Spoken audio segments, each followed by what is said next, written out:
Halina at ating talakayin ang suliranin sa sektor ng agrikultura. Ang sektor ng agrikultura ay may malaking papel sa ating ekonomiya. Ayon sa bar graph na inyong makikita mula sa National Statistical Coordination Board noong 2013, ang 11% ng kabuang kitang ekonomiya ay nagmula sa sektor ng agrikultura para sa taong 2012. Subalit patuloy itong naharap sa mga suliranin na nagpapabagal sa pag-unlad nito. Ilan sa mga pangunahing suliranin ay ang tatlong sumusunod. Pagsasaka.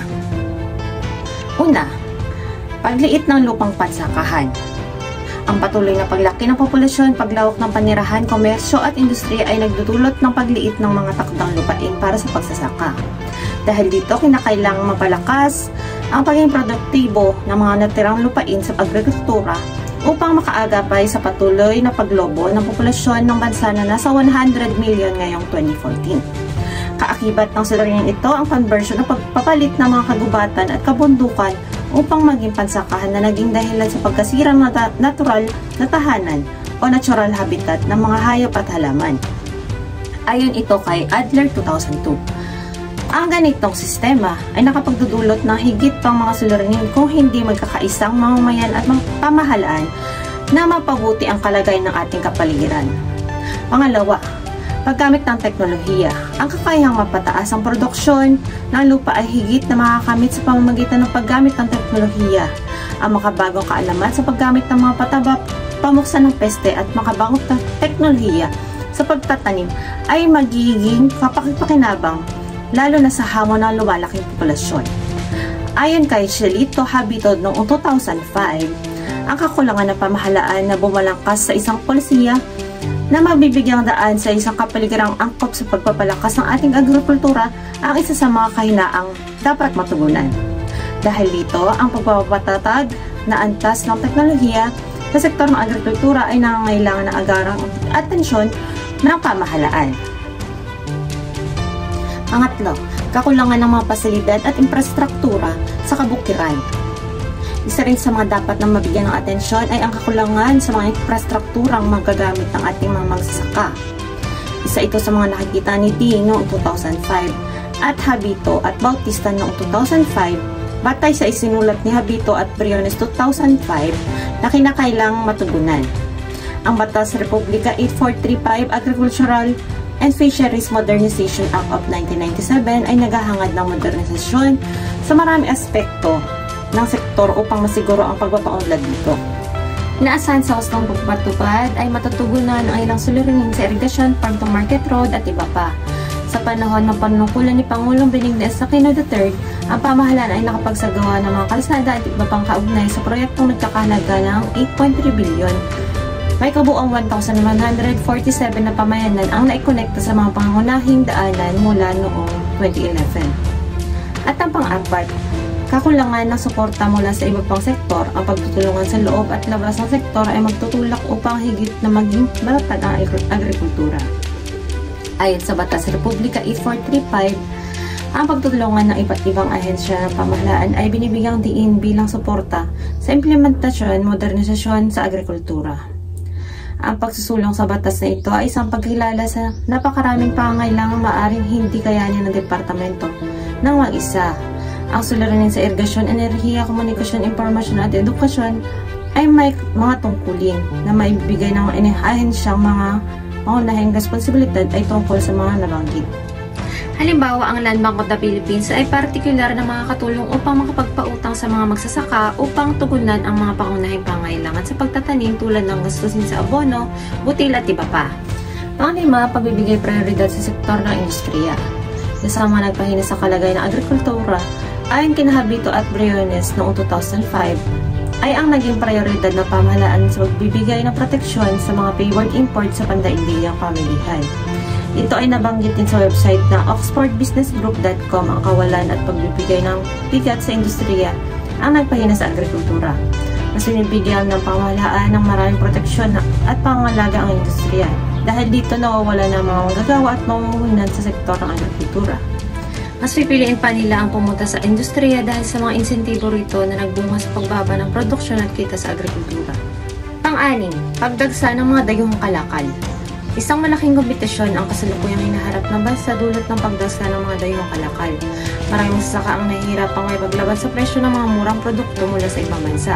Bunga ito ng pagpasok ng pamahalaan sa World Trade Organization, kung saan madaling makapasok ang mga produkto mula sa miyembro nito. Dahil dito, maraming magsasaka ang naapektuhan nito at kalaunan ay pinagbili na lamang ang kanilang mga lupa upang maging bahagi ng mga subdivision.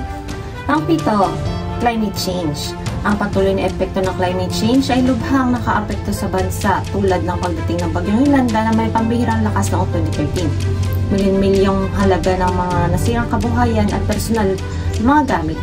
Maaring mabawasan ang epekto ng pagbabago ito sa klima ng mundo kung magkakaisa ang mga bansang iwasan ang mga dahilang nagpapalala at nagpapabago sa klima ng mundo. At lumako naman tayo sa pangisdaan. Una, mapanirang operasyon ng malalaking komersyal na mga isda. Mula sa aklat ni Balitaw at mga kasama noong 2012, ang malalaki at komersyal na barko na ginagamit sa paghuli ng mga isda ay nakakaapekto at nakakasira ng mga korales. Bunga ito ng pamaraang troll fishing na kung saan ang mga isda ay gumagamit ng mga malalaking lambat na may pabigat. Ito ay hinihila upang mahuli ang lahat ng isdang madaanan, maliit man o malaki. Dahil dito, pati ang mga korales na nagsisilbing itlogan at bahay ng mga isda ay nasira.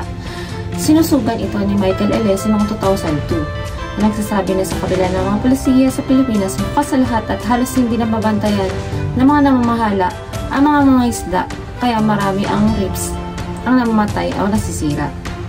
Kung hindi magbabago at napipigilan ang mga isdang ito, darating ang panahon maubos ang mga isda na isa sa mga pangunahing pagkain ng mamamayan. At pangalawa, epekto ng polusyon sa pangisdaan.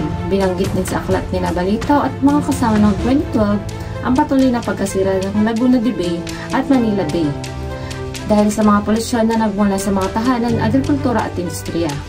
Ang mga dumi ng tao, mga kemikal na sangkap sa mga abono o pataba na gamit sa pagtatanim at mga kemikal na mula sa mga pabrika ay pumapatay sa mga tubig ng bansa. Dahil sa polusyon ng mga yamang tubig ay naapektuhan at maaaring makaapekto rin sa mga mamamayan sa pagdating ng panahon. Pangatlo, lumalaking populasyon sa bansa. Ang patuloy na pagtaas sa bilang ng mga mamamayang Pilipino ay nagdudulot ng mataas na pressure sa yamang tubig ng bansa at sa lahat ng yamang likas sa kabuuan. Kung hindi magkakaroon ng patuloy na pag-unlad, halimbawa sa teknolohiya, mahihirapang makaagapay ang bansa sa lumalaking pangailangan ng mga mamamayan dulot ng pagdami ng tao. Kung magkagayon, maaaring magganap ang sapanta ni Thomas Malthus na ang patuloy na paglaki ng populasyon ay maaaring magdulot ng kahirapan na sa kalaunan ay kakulangan sa pagkain. Dahil habang lumalaki ang bilang ng populasyon, unti-unti rin ang pagbaba sa bilang ng mga yamang dagat at lahat ng likas na yaman sa dami na kumukonsumo. Pang-apat, kahirapan sa hanay ng mga mangingisda. Ang mga magsasaka at mangingisda ay isa sa may mga pinakamababang sahod na natatanggap. Dahil dito, sila ay nabibilang sa mga pangkat na hikahos sa buhay. Ayon kay Jose Ramon Albert noong 2013, hindi katakataka na sa lahat ng sektor ang mga mangingisda na may 41.4% at magsasaka na may 36.7% ang may pinakamataas na poverty incidence noong 2009. Ang mababang kita sa uri na ito ng hanap buhay ay hindi naghihikayat sa mga batang miyembro ng kanilang pamilya na manatili sa sektor. Dahil dito, karaniwan na makikita ang kanilang pagpunta sa mga kalunsuran upang makipagsapalaran. At dumako na tayo sa paggugubat. Mabilis na pagkaubos ng mga likas na yaman, lalo na ng kagubatan. Malawakan ang paggamit sa ating mga likas na yaman. Mabilis na nauubos ito dahil sa mga pangangailangan sa mga hilaw na sangkap sa produksyon tulad ng mga troso at mineral. Dahil dito, nababawasan ang supply ng mga hilaw na sangkap na ginagamit ng mga industriya. Sa pagkawala ng mga kagubatan, nawawala ng tirahan ang mga hayop kaya hindi sila makapagparami. Naging sanhi ito ng pagbaha na sumisira sa libo-libong ektarya ng pananim taon-taon. Naapektuhan din ang pagkaubos ng mga watershed ang supply ng tubig na ginagamit sa irigasyon ng mga sakahan.